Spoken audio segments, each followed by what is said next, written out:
This is the James Earl Jones. You may remember me from such things as I Am Your Father. Out of respect for me and the actors in the show you are about to see, please abstain from all photography and turn off all cellular devices unless you want to receive dirty, passive-aggressive looks. And also, remember, Simba, you are more than what you've become. And now, please sit back and enjoy the show, which will begin in a few short minutes. This is Simba.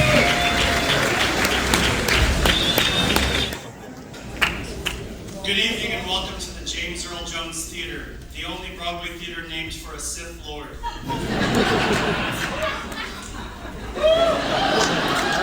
For your convenience, there are bathrooms in the basement.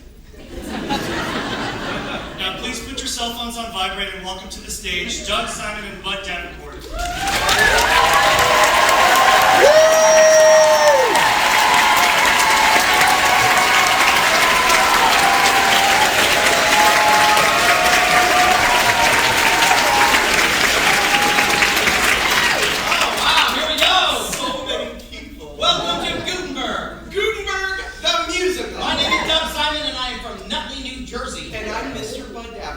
Also hailing from Nutley, New Jersey. And we have written a musical. Oh my God, I'm so excited. And tonight we are going to present that musical to all of you for the first time. But hopefully not the last time. No. With any luck, we will be taking this show to Broadway. Our nation's capital.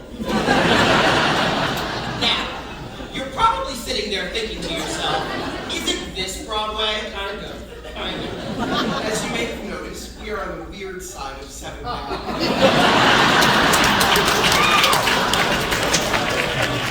Jones Theater is an honest-to-God Broadway theater. Yes, and so many great shows have played. So many. Captain Applejack. Knickknacks of 1926. The Bishop Misbehaves. And of course, the Respectful Prostitute. Of course. Unlike most of those shows, we're only here for, well, one night. Yes, it turns out that Broadway theaters are a lot like tandem bicycles. You can rent them. For a lot of money. So much! Luckily, I have an uncle who recently started hang gliding, and then recently stopped hang gliding. Yes, but it was very quick, and he didn't suffer, and that's exactly how we hope all of you die. But he left me some money, and we used, well, all of it to rent his theater for one night only. Plus parking. Yes, we could not find street parking. Also, I sold my parents' house. Yes, so, yes. So as you can see, we really need this to go well. Yeah, I have to. Because with us in the audience tonight, Ernesto Lanuche, por favor, gracias, are some very big Broadway producers. Yeah, chances are, if you don't know the person sitting next to you, they're probably a Broadway producer. So tell them to produce our show. Yes! Please. Now, before we get started, we do want to be professional, so first a few introductions. Over here with the fancy instruments, please welcome Middlesex, New Jersey's premier wedding band, the Middlesex Six. We can only afford 3 of them. Yes, but they are professional musicians. Hit it, Charles.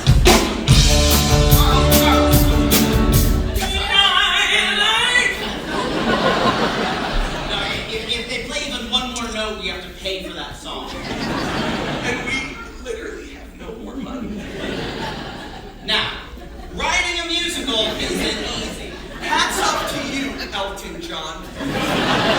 But we did it. I wrote what's called the book of the musical. The script. Yes. And I wrote the music. The score. And the songs. Beautiful songs. Thanks, Doug. Hey, look at me. Thanks, Doug.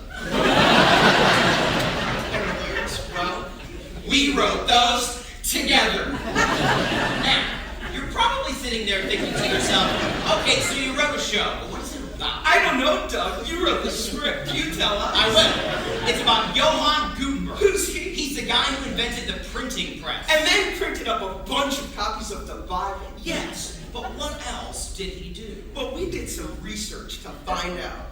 Google. We typed in Johann Gutenberg and we printed out the first thing we found. So read it, bud. Gutenberg, Johann, German printer, born around the year 1400, detailed records of his life and work are scanned. Scanned? Clearly, research wasn't gonna help us. So we took a different approach. Historical fiction. But what is historical fiction? It's fiction that's true.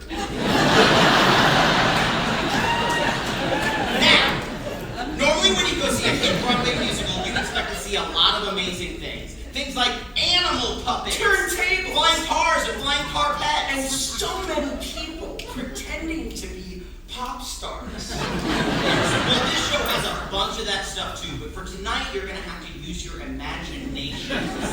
For example, Bud, where are you going? Who, me? Me, Doug? I'm not going anywhere. I'm just on a turntable. Imagination! What you're about to see tonight is what we call a reading of a musical. But what is a reading of a musical, Doug? Doesn't mean we're gonna print out copies of the script so you can read it. No! No, what it means is there's no set, no costumes, just a few props, and every light they would let us rent from dance party DJs and people. Also, there's no cast. Just me and Doug. That's right, we're gonna sing all the songs and play all the parts and give you some help to understand the potential of what we have written. I think the key word here is potential. I also like the word help. There are an awful lot of characters in our show. How are we gonna differentiate? Great question, Doug. Great question, Doug. By using these hats, 7, 8. My Bud spent 3 days at the FedEx Kingdoms. insane. But is this insane? Because when I wear this hat, I'm a boot black. And I'm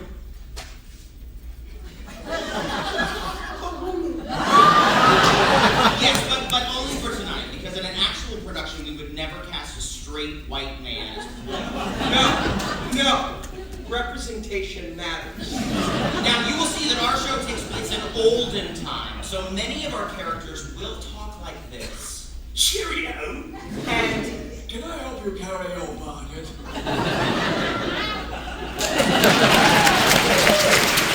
characters in our show cannot read. Of course, all of that changes with the climactic invention of the printing press!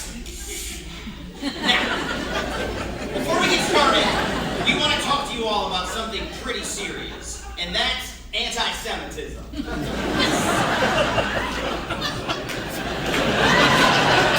Every important musical has to tackle at least one serious issue, Like racism. homophobia. Or a man with half a face. Our show takes place in Germany, so our serious issue is anti-Semitism. History tells us Germans do not like Jews. Well, not all Germans, but most Germans. These days, seems like it may not just be Germans. And that hatred is in this show. It has to be. Because it makes our show important. Gutenberg, the musical!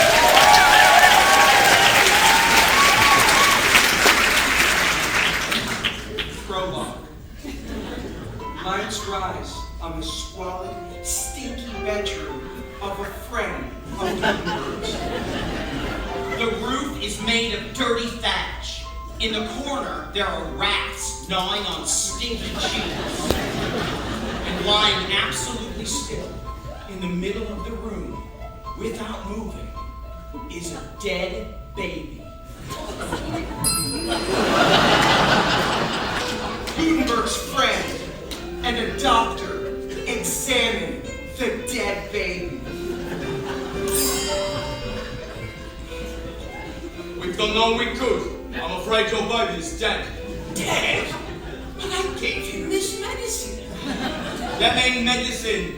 Them's jelly beans. Jelly beans? But I If only you could read.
Gutenberg sobs like a woman. He cradles his dead baby in his illiterate arms. Blackout! Act 1, scene 1. Schlimmer, Germany. A German town filled with German things, like sausages and short pants. Gutenberg walks down the dirt streets of this medieval burg and encounters a woman and her daughter on the way to market. They're carrying kraut, sour kraut. Good morning, Mr. Gutenberg.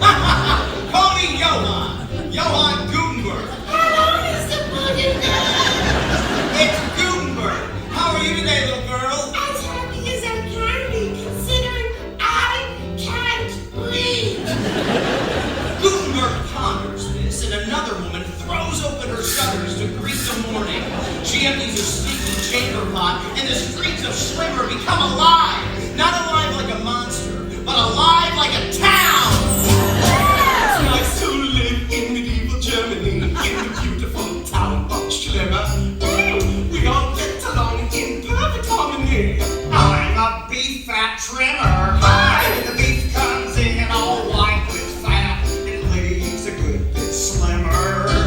We're just folks coming out from the block in the beautiful town of Schlimmer. Hey, German, you got any wine? You're the wine press. Tell us where the wine is. Yeah, is it over here? It's not over here. Hey, guys, my wine isn't the answer to all of your problems. Yes, it is. Yeah, drinking your wine is the only thing that makes our terrible lives worth living. Gutenberg. He's the best chap around and he's the best town sure super. Call me Johann. I would like Gutenberg. I prefer Johann. Gutenberg. Hey, it's the boot black. Shine your Gutenberg. Well, sure, boot black. You're a man in your prime, making friends all the time. You're a Gutenberg. 10 ducats. Okay, guys, I gotta be getting back to my wine press shop. Don't you have anything better to do? No.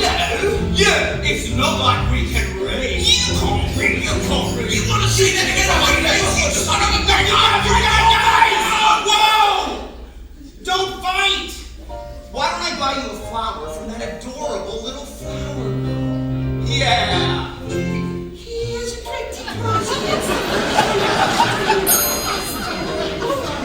I'm sure. I was one of him, and I don't know anything. 'Cause yes, I'm illiterate too.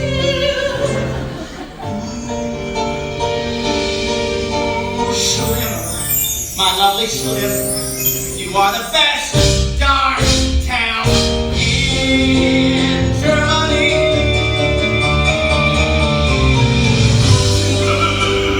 Gutenberg, Gutenberg.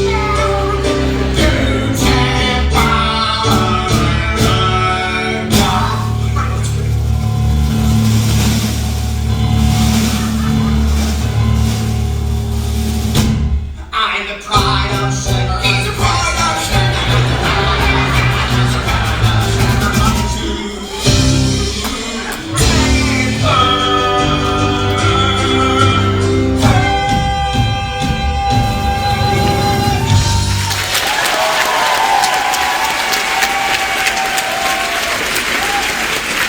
Thank you. That was our opening number. And our prologue. Yes, we just want to give you a sense of the world of Schlimmer. It's a tiny town. Oh, it's a tiny town. The type of town you might hear about on a podcast or a Netflix documentary. True crime. Yes, the type of town where everyone's friendly, but also suspicious. So you might hear something like this. Why, if it isn't my good friend, Doug Simon, stopping by for a shave and a haircut. I sure am, Barbara. Barbara, I brought you a gift. It's a cupcake. Oh, wow, how thoughtful. This cupcake is poison. I can't stop killing! So as you can see, anything can happen in Schlimmer. And now we start the story. Scene 2, Gutenberg's wine press shop. The roof is made of dirty thatch, and the shelves are lined with old wine bottles. We meet Helvetica, a German girl who's beautiful, but doesn't know it.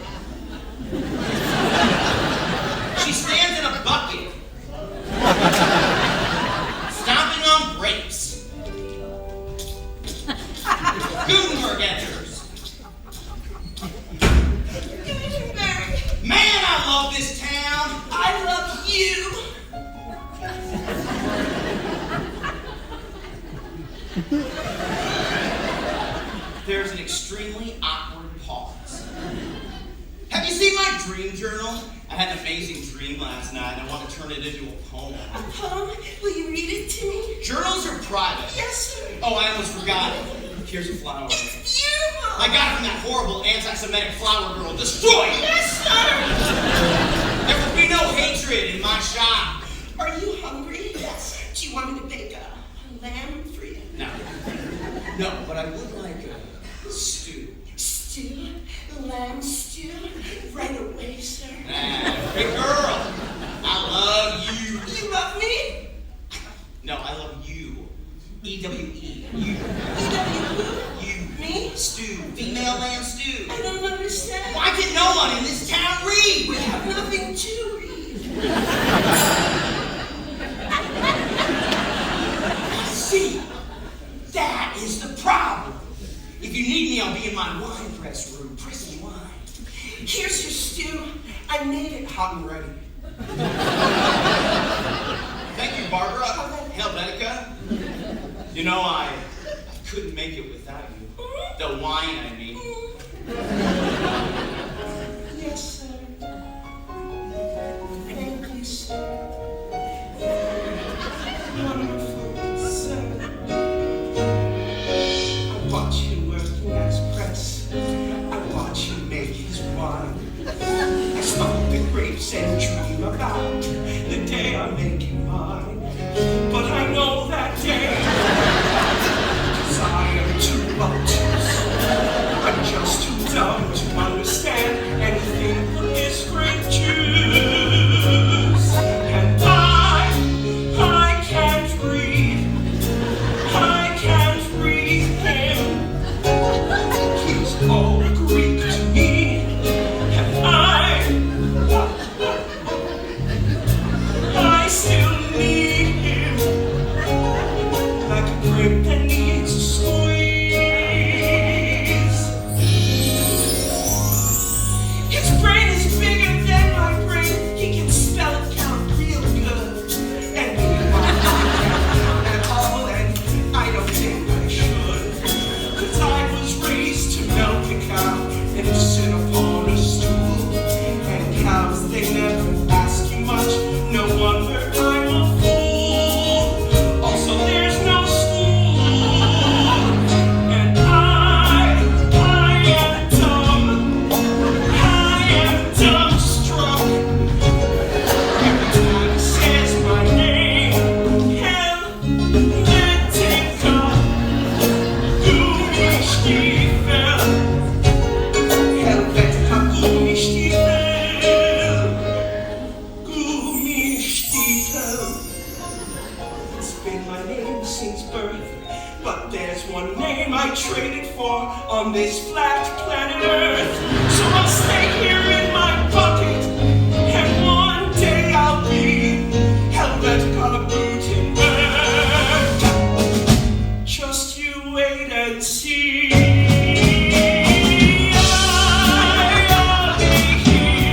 I'll be hearing church bells. Church bells for us or we be together. Whichever, us or we, us or we, us or we.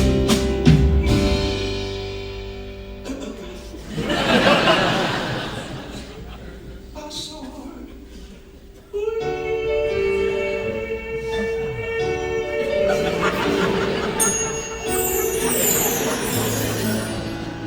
Us or we.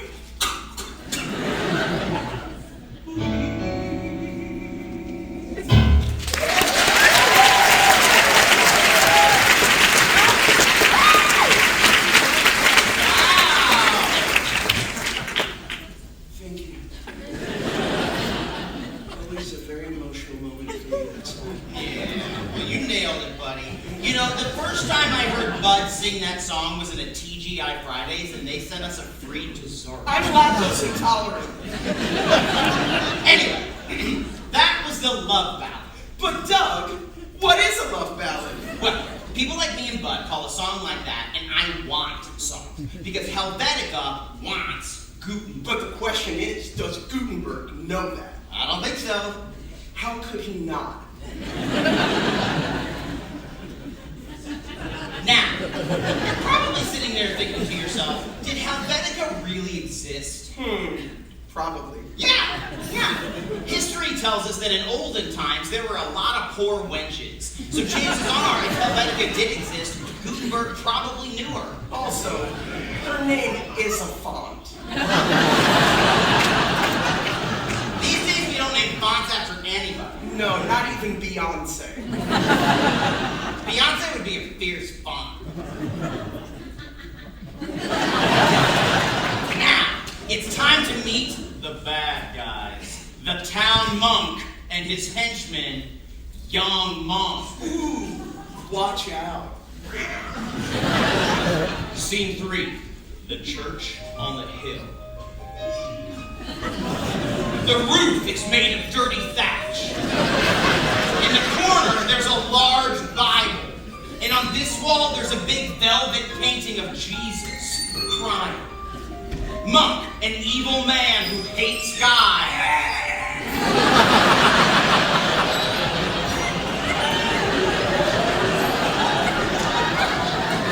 Sits at his desk sharpening pencils. He's very good at it. His henchman, young monk, enters. Oh, Monk, look! I found the cat in the alley. Give him to me. Ooh, pretty kitty. I shall name you Satan. Young monk, what are you doing over there by that Bible? Oh, I'm just teaching myself how to read. In the beginning. Get him, Satan! See what happens when you try to learn how to read, young monk? Now let's try this again. Young monk, what are you doing over there by that Bible? Nothing! That's right. That's right. As long as I'm the monk in this town, no one is going to learn how to read. That way the Bible says whatever I says, it says. This, of course, someone would make a machine that prints books and then printed up a mess of copies of the Bible and then distributed them to the masses. You're hurting Satan! No! I don't want to hurt Satan. I love Satan. Yes, I do. I love Satan. I love Satan. You're such a bad monk. Yes. Yes, I am. When I was a young monk, I tried to feed the poor. I prayed to Jesus, I helped the lame, but I always wanted more. God said be good. But then I met the devil in a haunted German wood. You mean you met the actual devil in the forest? Uh-huh. Now give me some fog. Yes, sir. The devil was a lady. He looked just like my mom. He left me like a baby, like a baby. I saw my phone. He said, you're so small, I can make you a man. Then he threw me in the dirt, and he slapped me with both hands. Haunted German wood, haunted German wood. I saw my soul from power in that haunted German wood. Listen back, just a dance with the devil. I worship Satan.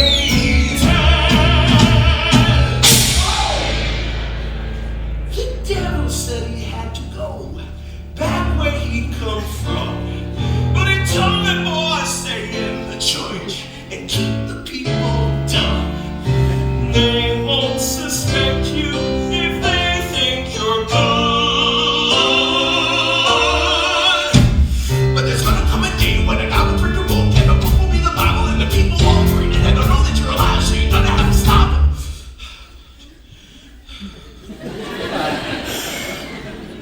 Cause if you know that we just wasted like an awful lot of time in that haunted German wood. Haunted German wood.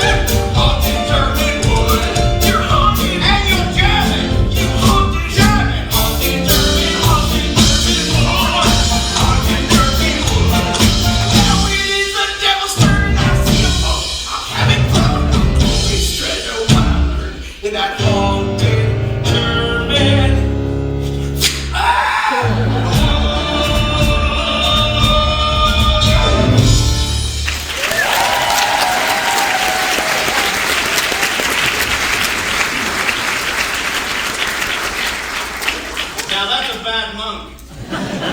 In his defense, he was tricked by the devil.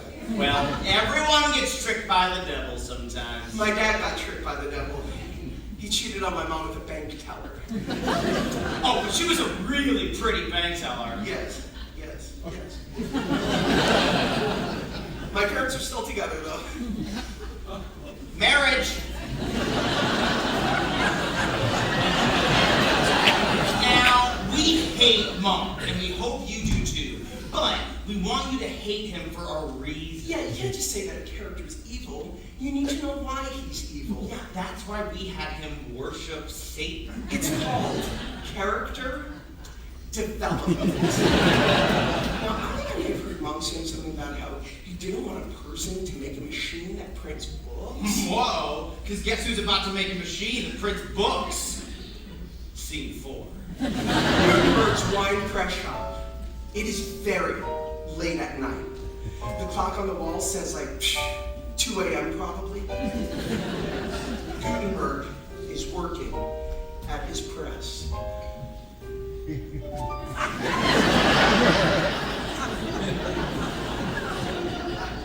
I need a break. When I'm at my press, I like to leave my body, let my mind roam free. Think about my day. Somebody died, somebody cried, somebody lied. I ate stew. And yet, there's the pain of something niggling at my head. I can't forget, and yet I can't remember what the people of Schlimmer said. I cannot read, I cannot read, I cannot read. I hate you. Yes, I hear you, townspeople, and I understand you. I feel you inside me. I've got to do something. Here, I'll take this clock. What can this mean? Can this clock ever teach people to read? No, it cannot. It goes in the trash. Wait, there might be something cool in the trash. It's just an old grape. That's not what I need. Grapes are completely useless. No! Schlimmer must read. But what can I do? All I got's this grape juice press. Wait a minute. This grape juice press.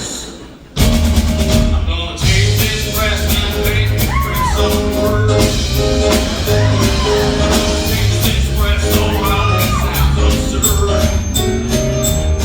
I'm gonna take the grapes out, put letters in, put letters where the grapes have been. I'm gonna take this press and make it print some words. And so Gutenberg worked making history to that boogie woogie beat. You go on, Johann Gutenberg. You invented that printing press for all of us. Worst printing press in history. Gonna print up books for you and me. It's a printing press and it's gonna print some words. Oh, that enters. Gutenberg! Look what I invented! What is it? It's a printing press! Wonderful. Shall we toast? No! Silly girl! We don't make wine anymore. We make words. Words! Now that I'm done, get ready to read. This will be going down in history. Remember my face. Now there's a glimmer in Schlimmer. And that glimmer is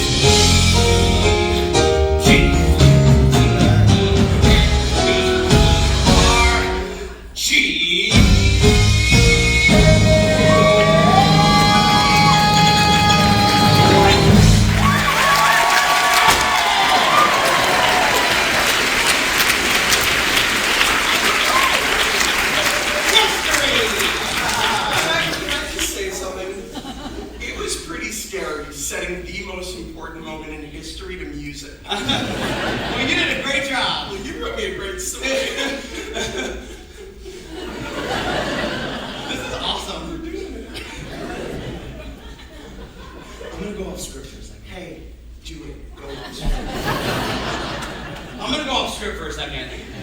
When I'm singing that song, I'm singing about this giant moment for Gutenberg, but I'm thinking about it. Do you know what I'm thinking? I have no idea. I want to guess. The day of our miracle. Miracle. Oh, no. Bud brought a dead lady back to life. No, I didn't. Yes, he did. Yes, he did. This is what happened. So Bud and I used to work in a nursing home. We still do. Yes. And we would do these lip sync concerts for people in wheelchairs. They're such a great audience. Oh, yeah. It was mostly classics. It was like we would do like Frank Sinatra, James Brown, Cynthia Lauper. You know, but sometimes we take requests. Yes. So this one day, this poker from the back of the room named Fran McAllister. They have no idea what a poker is. You have to tell them what a poker is. Oh, sorry. Okay. So in nursing home lingo, we call someone a poker if you have to poke her to make sure she's still alive.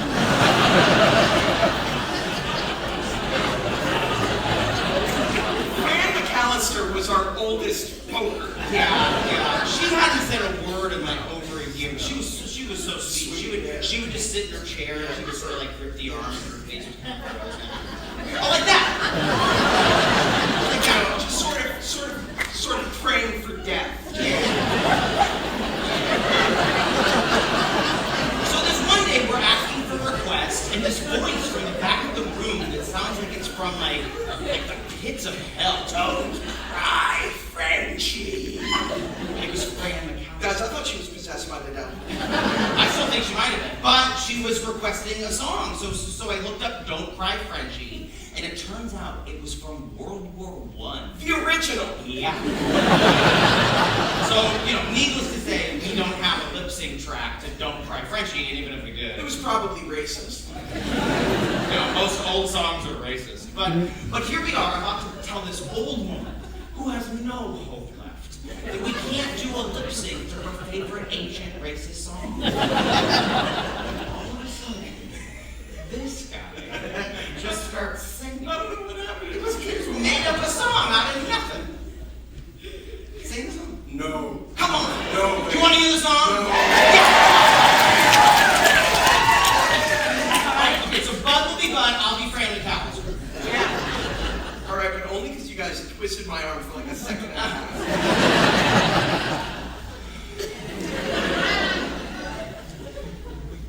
Please don't cry, my little Frenchie. Please don't cry. Don't you worry, little Frenchie. You won't die. Well, not today. 'Cause we're here from the USA. USA! She stood up out of her wheelchair. Bud healed her. His music healed her. Well, she died 2 days later. But she died happy, and it was all because of Bud. It wasn't even the song that she asked for. It was a new song that she wanted, but she didn't even know it yet. And I don't know. That's what made it a miracle. Doug, it wasn't a miracle.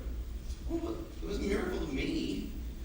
Because after Bud made up that song, it just felt like, I don't know, it felt like everything was going to change. And it wasn't just going to change, but it was going to, I don't know, it's going to get better for both of us. And now look at us. We wrote a musical. Not even Johann Gutenberg could do that. Well, I mean, he never tried. Oh, and they hadn't invented pianos yet.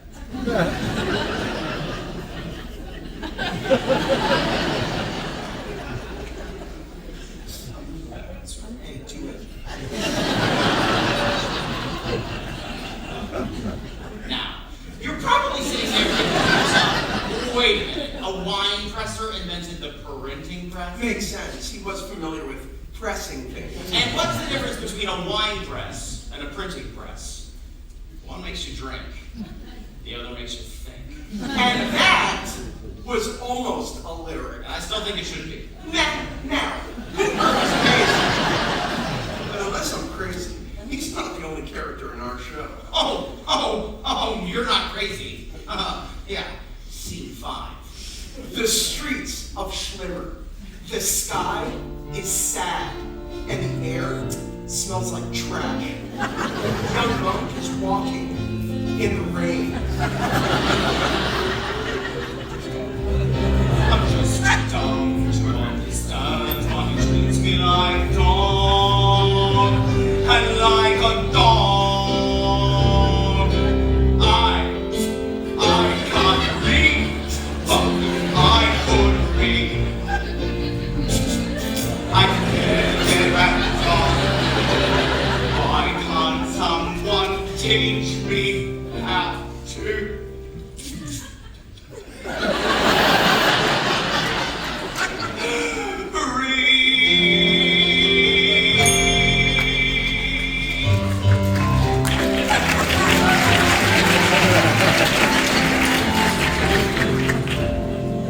Young monk enters bootblack's workshop. Young monk! Hello, Big Black. I found another pencil. And I've got a big pair of boot tongs. Allow me to remove it. Thanks, Big Black. Young monk, that's the third pencil this week. Oh no. Monk has created a hostile workplace environment. Why do you stay with him? Well, I think I can change him. He's like a tiny seedling that just needs the water of me. And with a little bit of luck and that me water, he could grow into a giant tree that doesn't stab me with pencils. Oh, no, don't cry, young monk, don't cry. I know what will cheer you. Have a biscuit. Biscuits, biscuits. What you think you find me? Biscuits. Every medieval bootblack knows, if you're feeling bad, there's only two cures. Leeches and biscuits. Put 'em in an oven under nice and sweet. Put 'em on top of the good sweet. Put 'em on the shelf and around a tree. Biscuits. It tastes really yummy on the top of the wall. It tastes really yummy and on the floor. No, want some more. Not too much to eat. Biscuits. Biscuits. I want you to find me. Biscuits. Biscuits. You make me want to dance. Wait. Biscuits. Biscuits. And now I shall throw this biscuit into that man's hat. Biscuits! I did it! You can eat this with chicken bread. You can eat this with a motor bread. You can eat this when we're all dead. Biscuits and biscuits and Biscuits!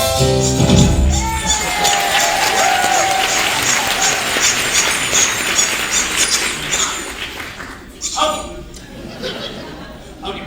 You're probably sitting there thinking to yourself, that song had nothing to do with anything. What are we doing?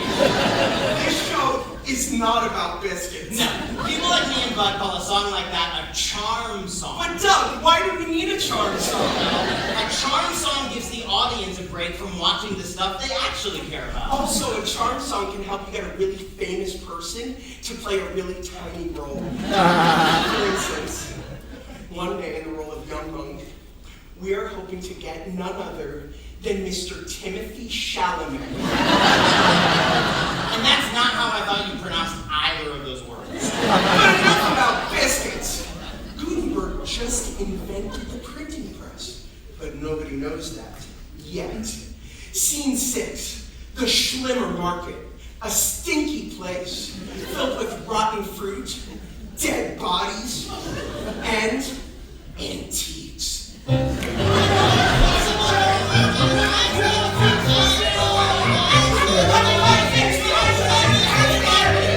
Rumors about Gutenberg spread like the plague. It's infectious, you chunks of meat. I just can't seem to chop off these feet. 4 more steaks and I'll finish the herd. Then take a break and tell me what's the word. What's the word? What's the word? Well, I shouldn't say this, but late last night in the wine press shop there was a lie.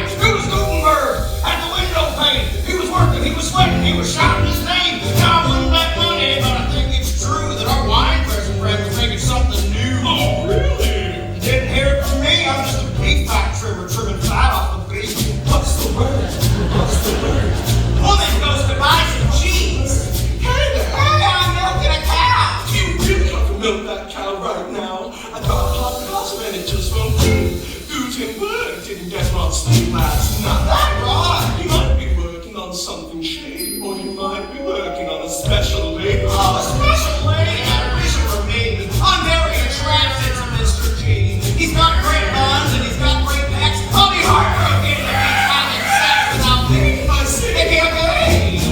What's the word? What's the word? Another woman sees friend in a field. Well, hey, have you heard what they're saying, Mr. Gutenberg's got a girl and he might have kissed her. There's just one problem. It wasn't me. There's some other power town getting milk for free. Mr. G stepping out with some pretty miss. I'm gonna tell the whole town she's got syphilis. You wanna go and spread that rumor? Maybe. But first I've got to bury my dead baby.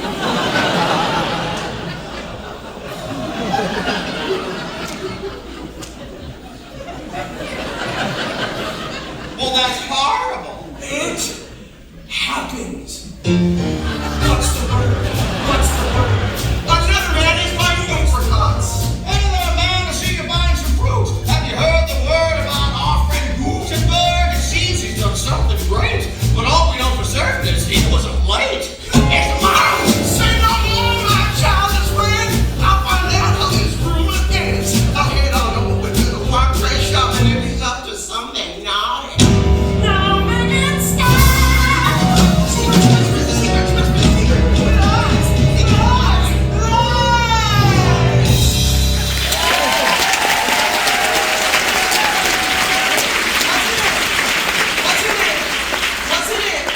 Wasn't it nice to catch up with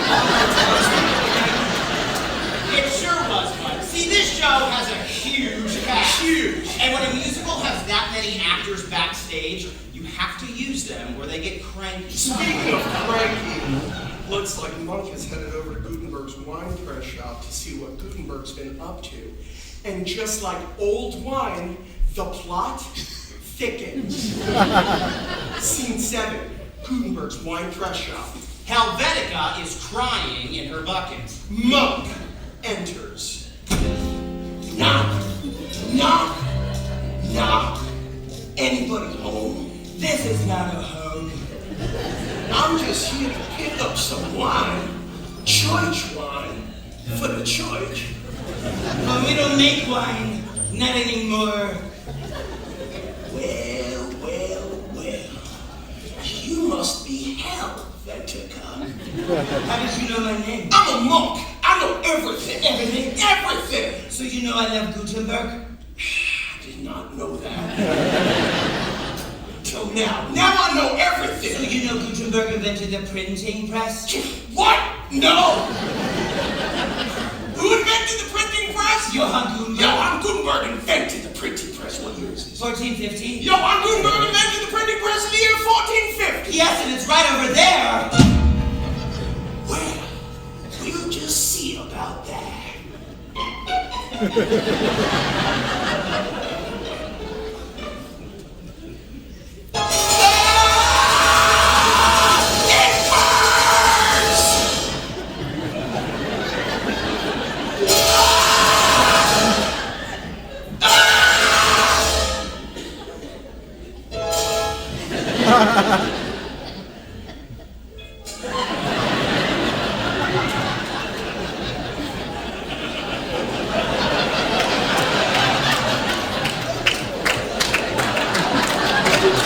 You know what I think, Helvetica? No. I think you're gonna destroy that there printing press. Why? Because if you don't make wine anymore, what use does Gutenberg have for you? I don't know. Poor Helvetica. You made wine probably about 1,000,000 times. You dumb German wench. He's gone. What is that you stomping on? Let me take a guess. There's grape juice on your dress. Isn't it time to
Helvetica just destroyed Gutenberg's printing press. Think about that for a second. Can I say something? I want to say something!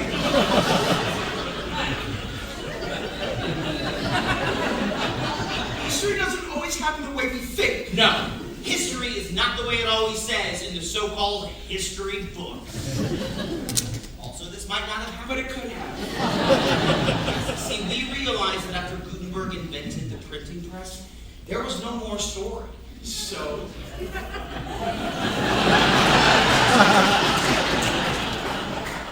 destroyed it. Bless you.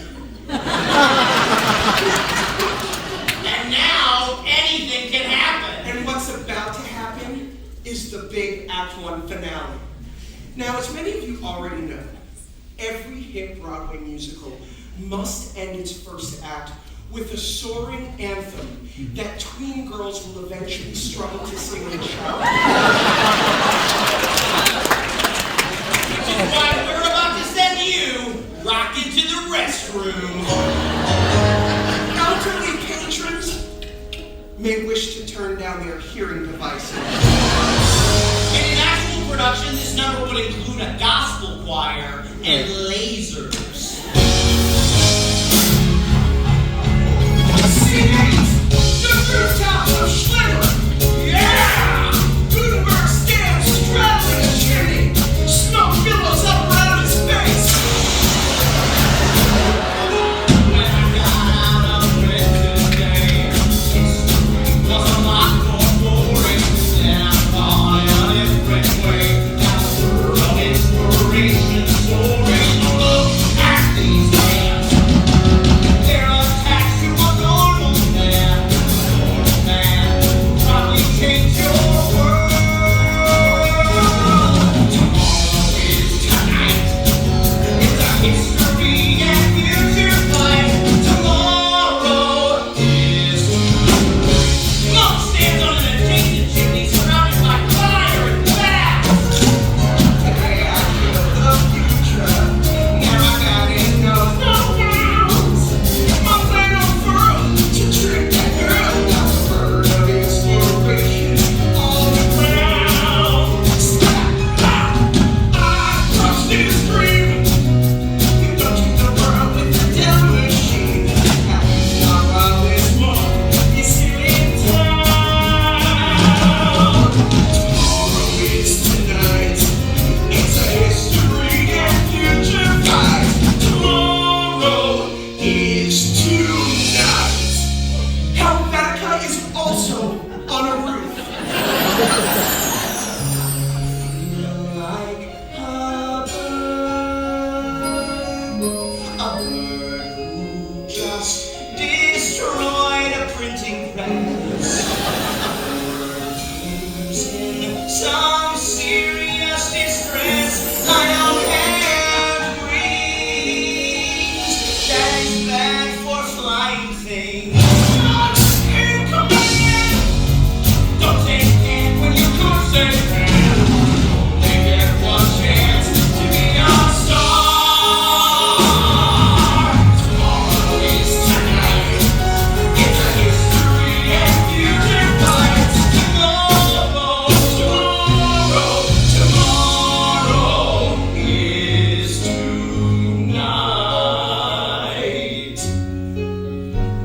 Tomorrow is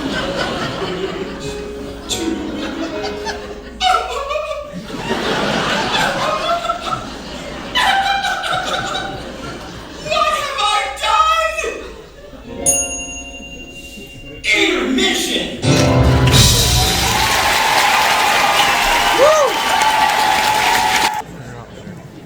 Good evening again, and welcome to everyone who snuck in during intermission. The Middlesex Six is North Central New Jersey's most awesome wedding band.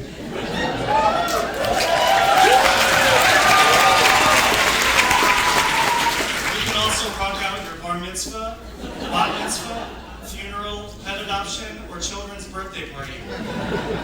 And yes, we play Baby Shark. Now, please welcome back to the stage Bud Davenport and Doug Simon. We're back in the restroom. Turns out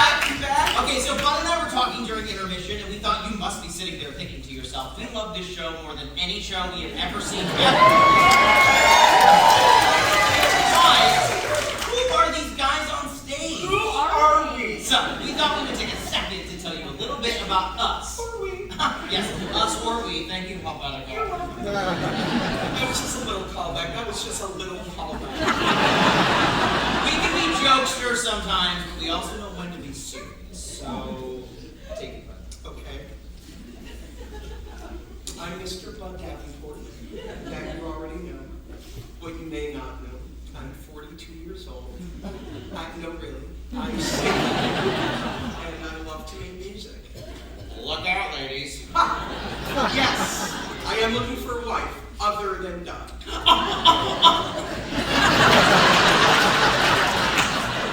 Yeah, sometimes we do act like an old married couple. I'm You're touching me about here. I'm reading about the work over here.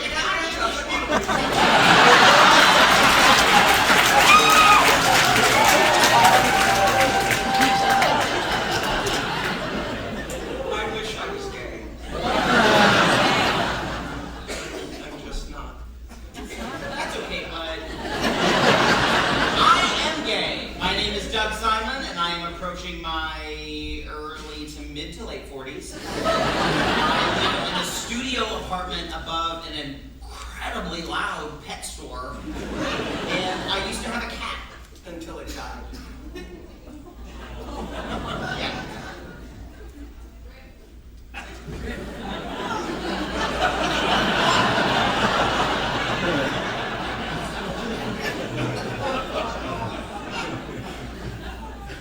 So Gutenberg the musical. Why did we write it? Great question. Now, it all started a few months after Fran McAllister and Bud's Don't Cry Frenchie miracle. Doug, it was not a miracle. Okay, well, Bud was asked to stop being the organist at his church. Let's just say I got bit by the songwriting bug and started to improvise a little bit during the hymns. His amazing grace was unrecognizable. Yes, my pastor called it not Christian. And an abomination before the Lord. Needless to say, Bud needed some cheering up, so I said, Bud, why don't we sell your car and buy tickets to a Broadway show? I've never been to a Broadway show before, but that weekend we saw 3.5. I got hungry. Please don't tell us how Hamilton ends. We don't need that. But after we went to Broadway, something shifted inside of us. Yeah, like a lunch that's so big, it just changes the shape of your body. Our lip sync concerts weren't enough anymore. No, we didn't want to pretend to sing someone else's songs anymore. We wanted someone else to pretend to sing our songs. Now, we were not successful right away. No. Our first show was Stephen King the musical. It was every Stephen King book in one show. I still think that could work. Totally. Our second show was a prequel to the Phantom of the Opera. How did he get that boat down there?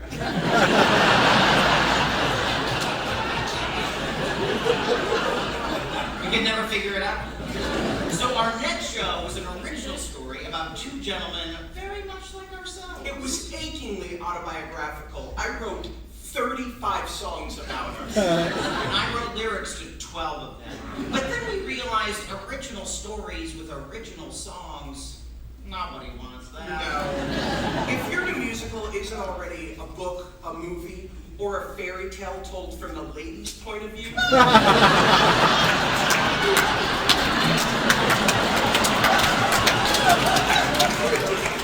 chances are people will not sell their cars to see it. And you know what? Sorry. But this brings me back to Stephen King the musical. Okay. So it's one musical. It's every Stephen King book, even Pet Sematary. That would run forever. You gotta let it go, dog! I don't want to let it go. But I had to let it go.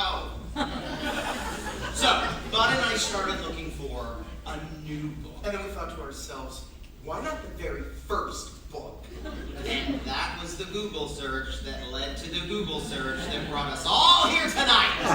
Gutenberg, the musical, the second act. Now, writing the second act of a musical isn't easy. Hats off to you, Elton John! So many wonderful shows have been destroyed by a horrible second act. West Side Story. Jesus Christ, superstars.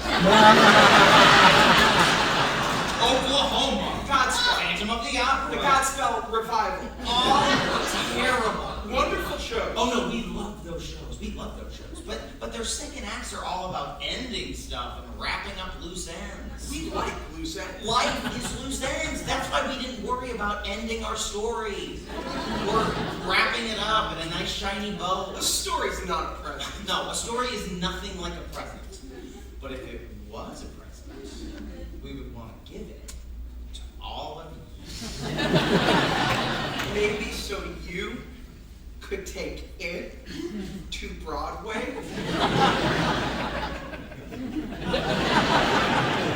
Hey, Doug, speaking of stories, where did we leave off with the his story called Tale of Mr. Johann Gutenberg?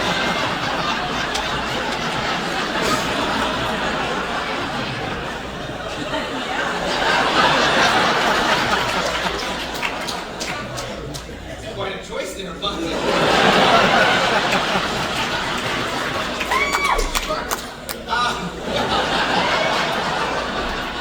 At the end of the first act,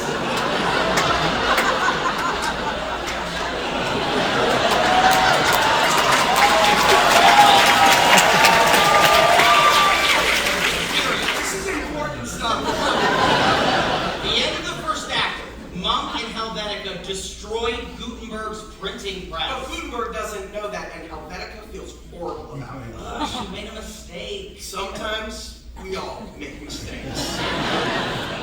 Act 2. The second prologue. The streets of Schlim. It is early in the morning. So early that the dirt streets are still covered in yesterday's vegetables. The stage is filled with doom. Also fog. Boot Black and daughter meet on the street. Boot Black Daughter, had a bad dream last night. tell me more. Gutenberg was sad and crying. It was horrifying. I had that dream too. We had the same dream. The very same dream.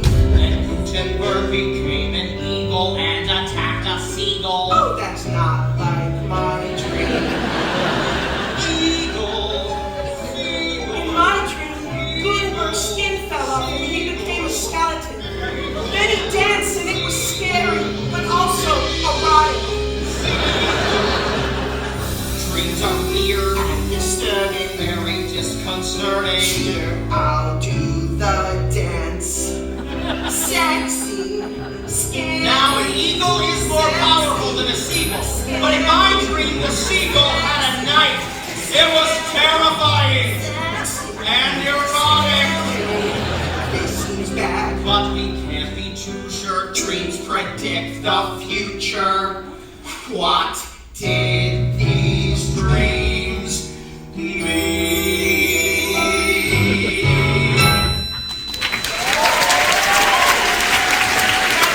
People like me and Bud call a scene like that foreshadowing. But Doug, what is foreshadowing? Well, I'll tell you later.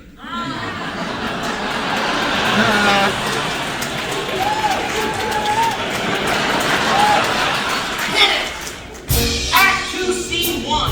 An old-timey bar called the Rusty German. The roof is made of dirty thatch. And the floor is covered in peanut shells. And on this wall, there's a big sign that says, "No dancing." Gutenberg sits at the bar. He is drunk. I am drunk. I have been drinking wine and mead, and now my face is numb. Drunk! I can't wait till you learn to read. It's not your fault that you're dumb. But thanks to me, you'll soon be smart. Hey, Gutenberg's drunk! I am drunk for the last time.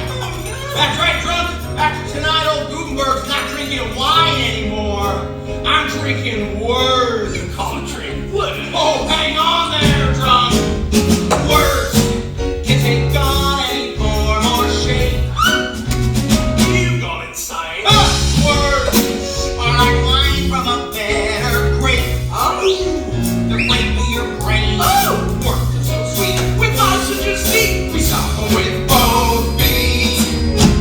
We're gonna get drunk off of words. I'm gonna come home late. I'm gonna think of words.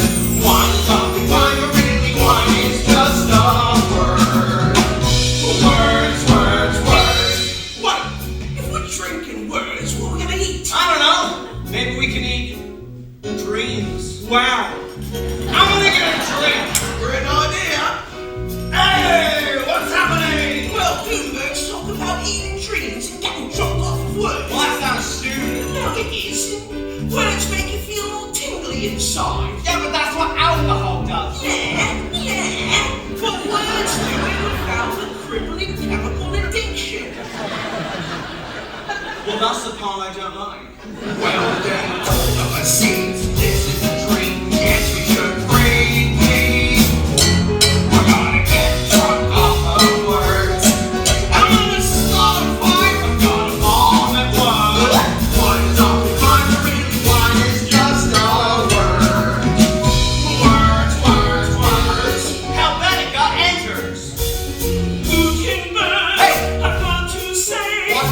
can I get a second chance? Oh, you're talking I've about- done something really awful. Come on, Helvetica.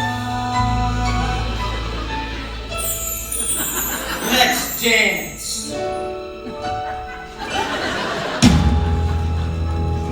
Dance break! Whoa, you gotta leave. They waltz. Eventually, the music slows, and Gutenberg holds Helvetica close. I don't understand. Wine can make you do crazy things. Before we danced, you said my name. Yes, that's because I love you. Stu. Sing out loud, Stu. No, I mean, yes. But also, I love you. Y-O-U. What? Only? Oh, you can't read.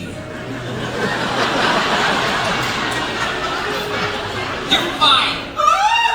I'm firing you as my grave stomper, but I want to hire you as my wife.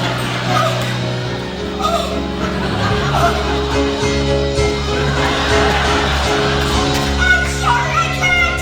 I've done something horrible. Helvetica leaves the bar in a tizzy. I'm in a tizzy. Where are you going? Where are you going? Second dance break. The entire company rushes on stage and Gutenberg is sucked into the mat. Some do wild leaps in the air. Some do riffs. Some somersaults. Some do dance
song Gutenberg kept singing about wanting to get drunk off words? Oh, Doug, does that mean what I think it means? I don't know, but it's called a metaphor. But Doug, what is a metaphor?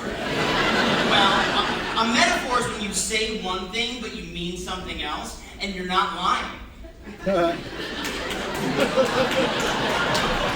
Now, when we started writing the beginning of Act 2, we knew that we wanted Gutenberg to have a lot of fun.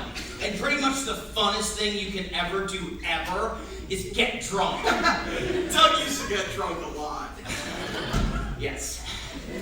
My name is Doug Simon, and I was an alcoholic for one summer. He slept in my yard.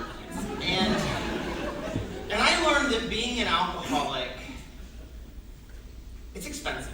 Now, not only was that song about Gutenberg drinking delicious alcohol, but we also saw Helvetica in that number, and I'm pretty sure that Gutenberg said he loved her, and then she just ran off. I wonder where she went. Scene 2, the church on the hill. Monk has been hearing confession from that awful flower girl, and they are having way too much fun.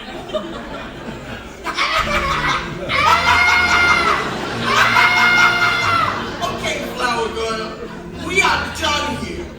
You are completely without sin. Thank y'all. No, thank you, flower girl, for these beautiful flowers. I love them almost as much as you hate Jews. Flower girl exits. Helvetica enters. Monk! Gutenberg's printing press. We gotta fix it. Poor Helvetica. I'm afraid the Bible says there are no second chances. It does. Yes, towards the end. Young Monk enters. Mr. Monk! Mr. Gutenberg is here to see you! He's here to rescue me. Foolish witch! You have lured my nemesis directly into my clutches! Young Monk, take Helvetica and lock her in the tower! What? Why? Because I said so!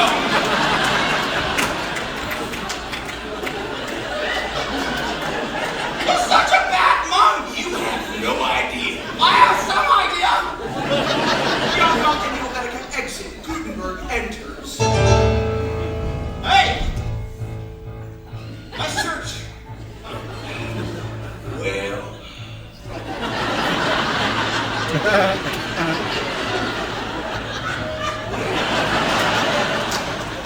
you must be Gutenberg. Correctamundo, but you can call me Johann. Johann Gutenberg. Tell me, Mr. Johann, what brings you to my church on the hill? Well, this big Bible. You see, last night I invented the printing press. Oh, really? Yeah, now I want to print a Bible with it. I'm gonna call it the Gutenberg Bible. He must not know the printing press has been destroyed. Perhaps I can turn him to the monk side. Tell me, Mr. Johann, have you ever thought about working for the church? Yeah, I did once. It seemed pretty boring. No, Johann, monk is power. Monk with me. Come work here. I think you'll like it. We've got a cat. Plus free lunch. Delicious loaves and fishes. It tastes like Are you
forgot.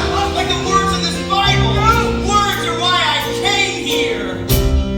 I believe in my words. I believe in my press. I believe in a reading German. Now you want me to look and throw that away. I think it's time to go. My hands are tired. Doors locked. Windows closed. Yes, I am, and I'm taking this big Bible with me. Oh, it feels like goodness. The only thing better than this feeling would be mass producing this feeling. Give me that Bible! Whoa! You better get your mind off of work, you ugly man! Why don't you want to go to heaven? Heaven? Yeah, heaven! Where do you think people go when they die? I don't know, I guess most people turn into dirt, but some people turn into statues. Statues? Yeah, and I want my statue to be me, riding a dragon and nursing a baby. Oh, you know how I heard about it. There are no statues in here. Then I don't want to go there. What? Everyone wants to go to heaven. That's what gives me my power. Oh, monk, you cannot understand. The world has changed for you. Breathing, and that's the plan.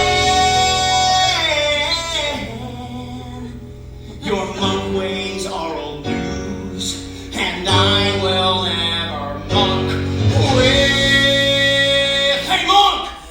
I'm taking this Bible, but monk, I hope we can be friends. Friends? Ridiculous. Impossible. The Bible says a monk shall not have friends.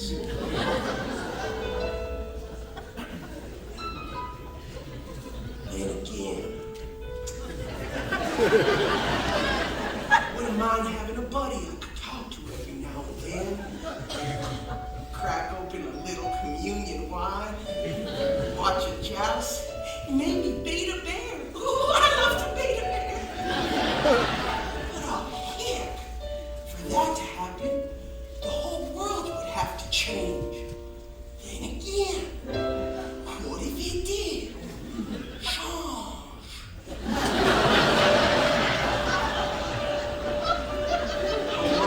With no more monking, no heaven and no hell, where I don't work for Satan. How I hate that sulfur smell. If changes are coming like Johanna says, Lord, could I change as well? I have no power, but I could.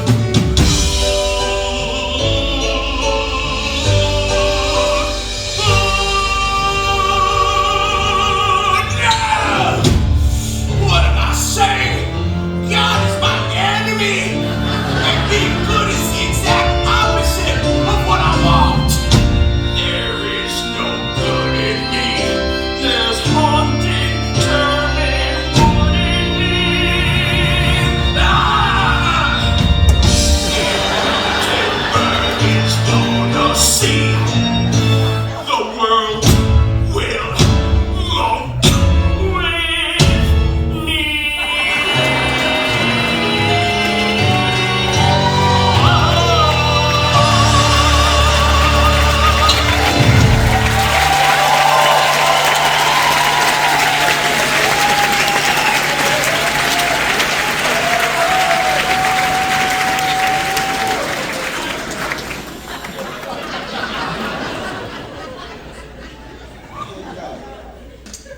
Are my ears playing tricks on me?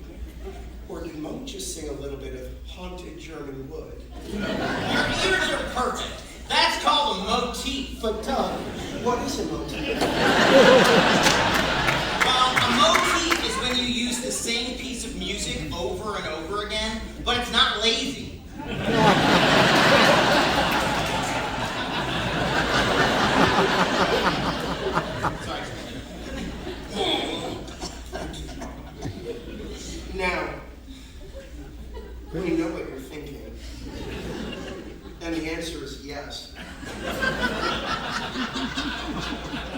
that scene was inspired by Star Wars.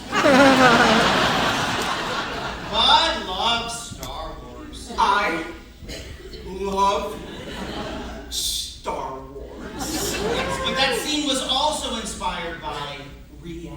These days, it seems like there's an awful lot of people talking about God. Yes, but there's also an awful lot of people talking about stuff. It's a constant debate. Constant. And there are some people who think you don't even need stuff. They believe all you really need is the Bible. And we think that's dumb. Because is the beauty of a sunset in the Bible?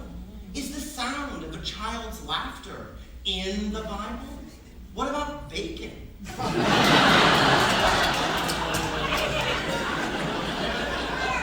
is wrong. We love the Bible. Oh yeah, both parts. There are so many animals in there. And Gutenberg loved the Bible too. That's why he wanted everyone to read it. Which is exactly why Monk doesn't want them to have it. Yeah, see, Monk wants power. When you know something someone else doesn't, that is power. That's why Doug and I tell each other everything. That's right. We know each other's deepest, darkest secrets, and you don't. And that is power. But we don't want to have power over you, so we thought it might be fun if we each told you one super secret thing about ourselves. So, Bud, take it away. I'm a virgin. What?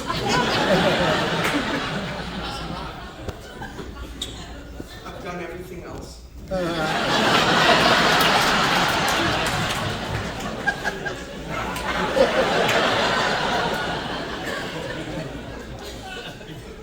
I'm just saving that for marriage.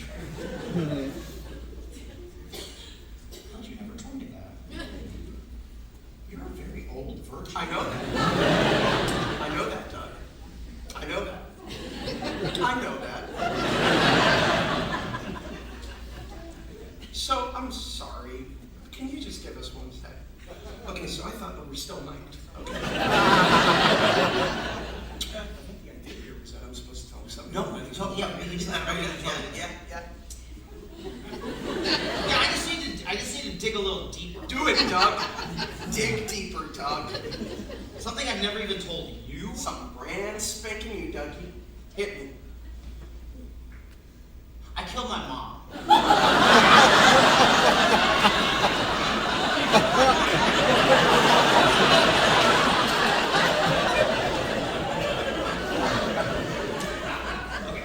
so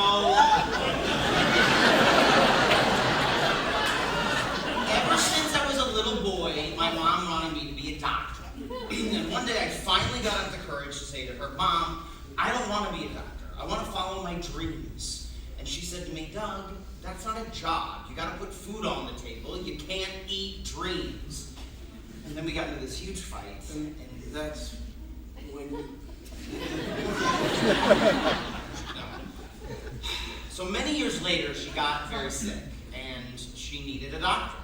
And I was not a doctor because I was off eating dreams. And, you know, musical theater can do a lot of stuff, but it can't cure lupus.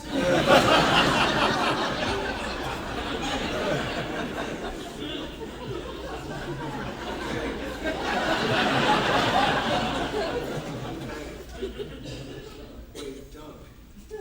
Did your mom not have health insurance? We're not made of money. Oh, Doug. This isn't your fault. This is America's fault.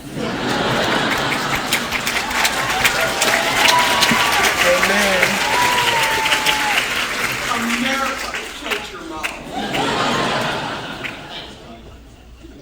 So, those are our secrets. I'm a virgin, and Doug thinks he killed his mom. And now you all know that. So now you have all the power.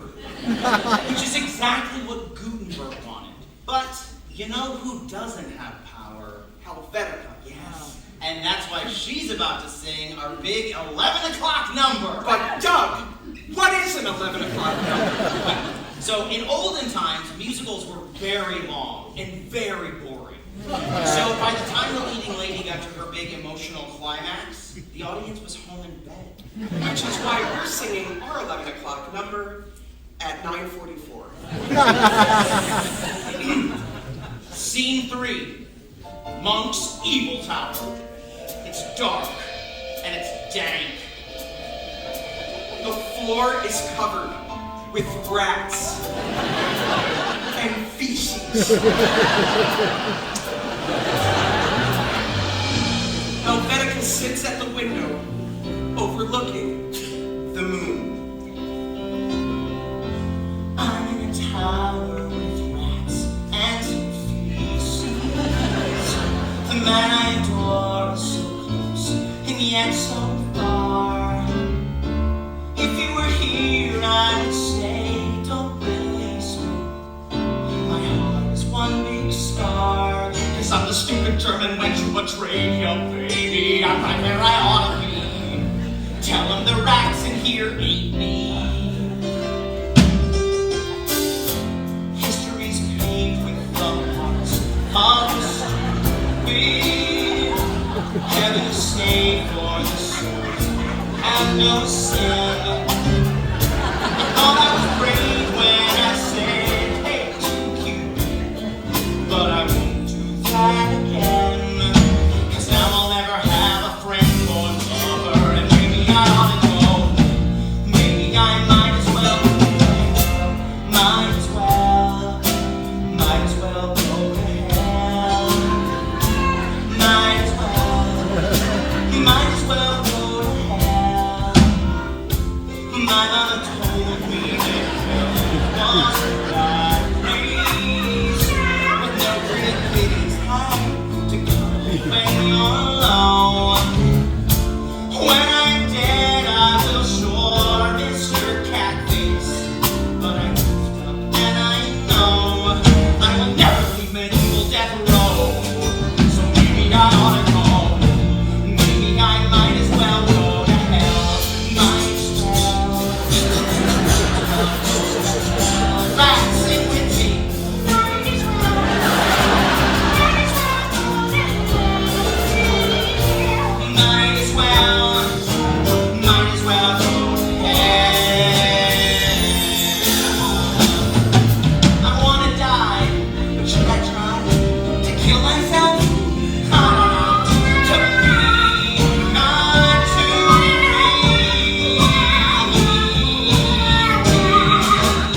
I gotta do it! Helvetica bends to Mars, steps out onto the ledge, and prepares to jump. I'm flying! Helvetica soars over the town of Sliver. Goodbye, rats! Goodbye, feces! I love Sliver! Oh, it's so beautiful. But it isn't real. I'm still in my tower. I betrayed you, my beautiful Hamlet. And when I say Hamlet, I'm talking about my town. Cause there are two meanings of the word Hamlet. I ought to drown or put my body in the ground. Cause I let everybody down. I'm just a crying clown wearing a painted crown. I hear a scary sound. This'll be good in hell. Drown with the brown, brown, brown. In hell.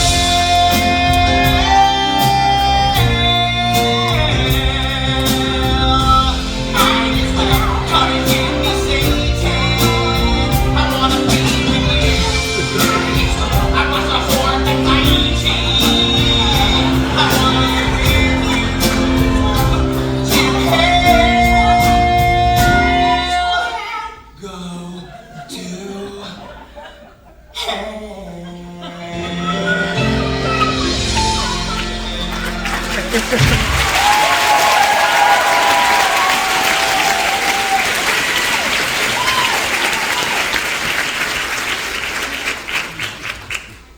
Hey, Doug.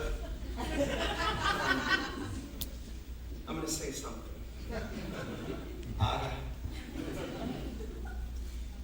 This has been the most important night of my life. Well, this is the most important night of my life. I'm never going to forget this night. In fact, I'm going to tell my grandkids about it. Oh, I gotta tell my grandparents.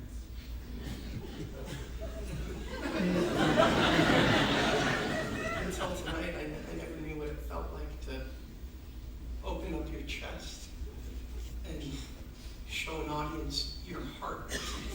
Yeah, it hurts. But it's a good kind of hurt. Doug, what if this is it? We rented this theater. We spent all of Uncle Travis's money. What if no one wants this show? And this was all for nothing. Well, maybe it is all for nothing. But look out there. Look at all these people.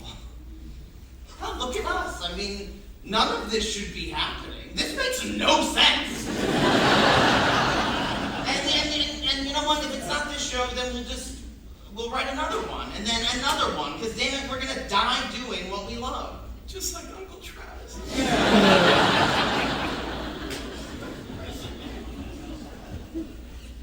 But, you know why I get all squishy every time you say my Don't Cry Frenchie song is a miracle?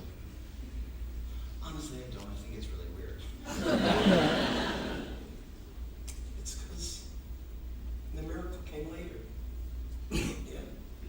All I did was make up a song. You're the one who told me to write it down. You're the one who said we should write musicals. You're the one who wouldn't let us quit. You never let us quit. Even that night, I ate too much Papa John's. Threw up all over the piano. You never let us quit. That's the reason we were here. That's the miracle. But I didn't. I didn't. Now look who's getting squishy. So maybe there's two miracles then. And I don't think this is the last time we're going to do this. I think the next time we do this, we'll be sitting out there where all of them are, and we'll be wearing tuxedos because it'll be opening night. Yeah. Yeah. There'll be a giant set with real dirt streets and real animals. And instead of 2 drunks, there'll be like 100 drunks. No, it's like 1,000 drums. Like 1 million. Like 1 million drunks.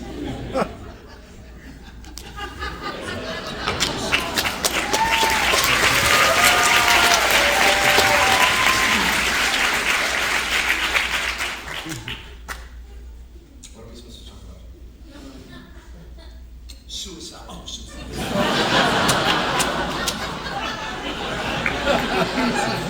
Now, did you notice how in that song, Helvetica kept singing about wanting to kill herself? Suicide is an act of desperation. Yes, which is why it's perfect for a musical. Javert, Miss Saigon, Kim, Music Man, Shapoopy. But Helvetica does not kill herself, no. She stays locked in Monk's evil tower. Now, there's a scene that's not in the show because it's way too intense. And that's the scene where Monk tortures Helvetica. I'm sure you can imagine it though. I'm sure you can imagine it.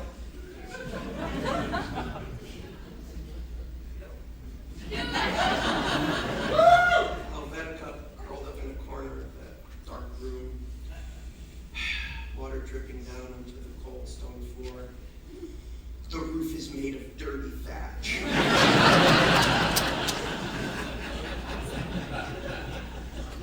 Monk enters, a sinister smile on his face.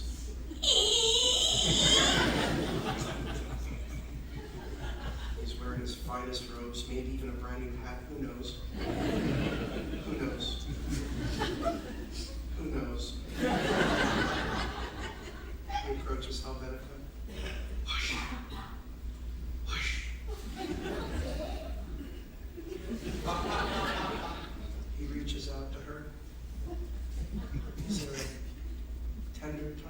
Are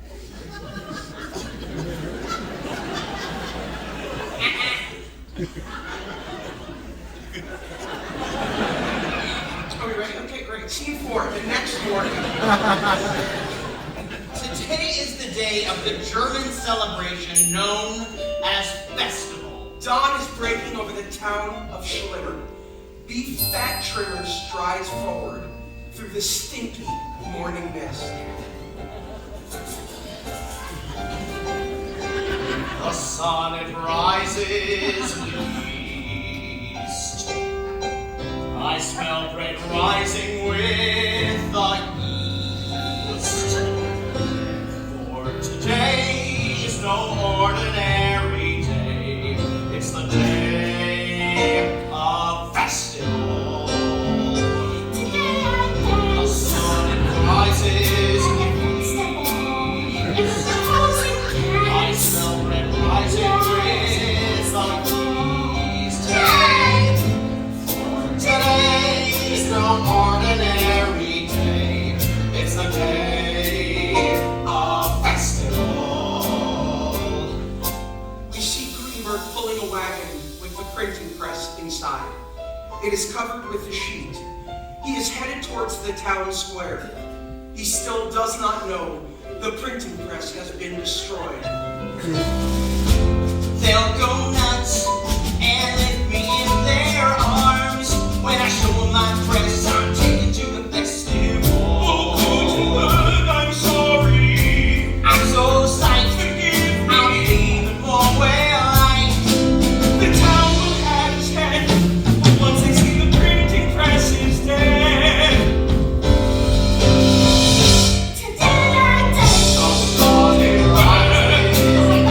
Will you ever think of me? I saw your press with now I'm a mess. For today's no ordinary day. It's a day of festival. It's a festival.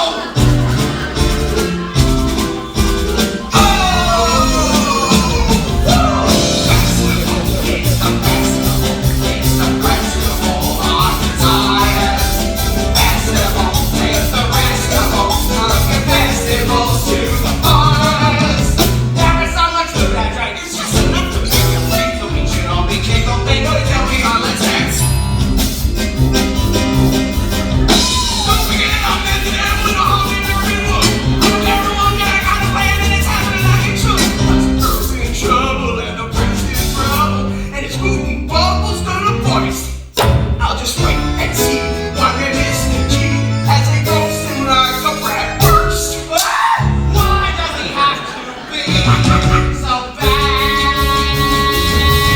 I've got daffodils and some roses too. And the apple was because you're a Jew. Shut up! Flower girl! Why must you have this ridiculous hatred of the Jews? It's irrational. And it's wrong. It upsets me to see my fellow townspeople acting this way. Just think about where all of this hatred could lead. Before you know it, we could be in the middle of a second world war. Which is why I have something under this sheet that could unite us all. Everyone gasps.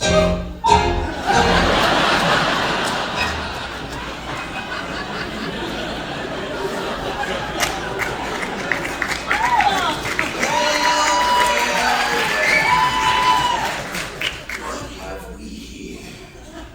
It was a printing press. A printing press? What's that for? It was gonna change the world. Get him. The townspeople converge and attack Gutenberg.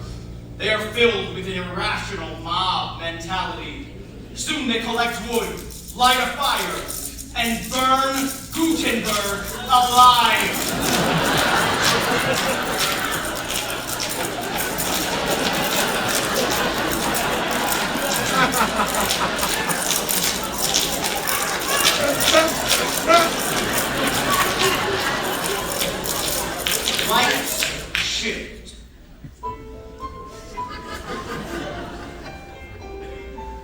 entire cast join hands and walk to the edge of the stage. Gutenberg's death did not end his dream. The printing press was rebuilt and used to print many things. Like the Gutenberg Bible. As well as the very playbills you hold in your hand. But Gutenberg's dream of universal literacy remained unrealized. Many people still do not know how to read. And we're not just talking about children and blind people. Statistics tell us! More than half the people in this room cannot read.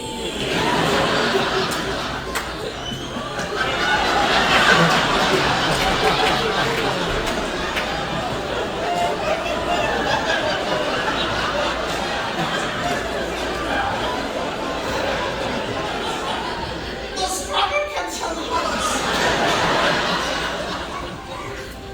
Which is why the story of the printing press is an inspiration to us all. Because it's not the success that matters, it's the dream.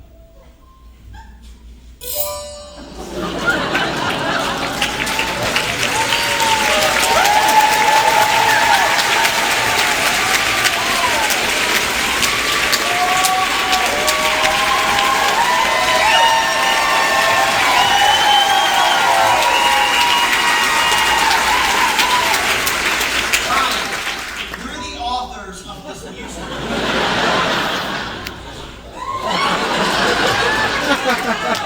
I wrote the book, And I wrote the music. and we both wrote the lyrics. We wrote ourselves into the finale because, like Gutenberg, we too have a dream. And even though the printing press didn't solve all of the world's problems, Nonsense.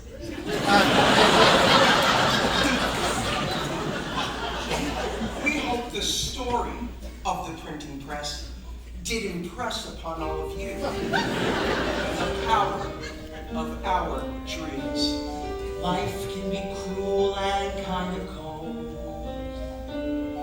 And often no one's there to hold you when you cry. So those who hope must close their eyes. And trust a brighter future lies In dreams, where our little lives are rounded with sleep. and while the emptiness within us may be deep, we see a day when hopeless millions all can say, we eat dreams.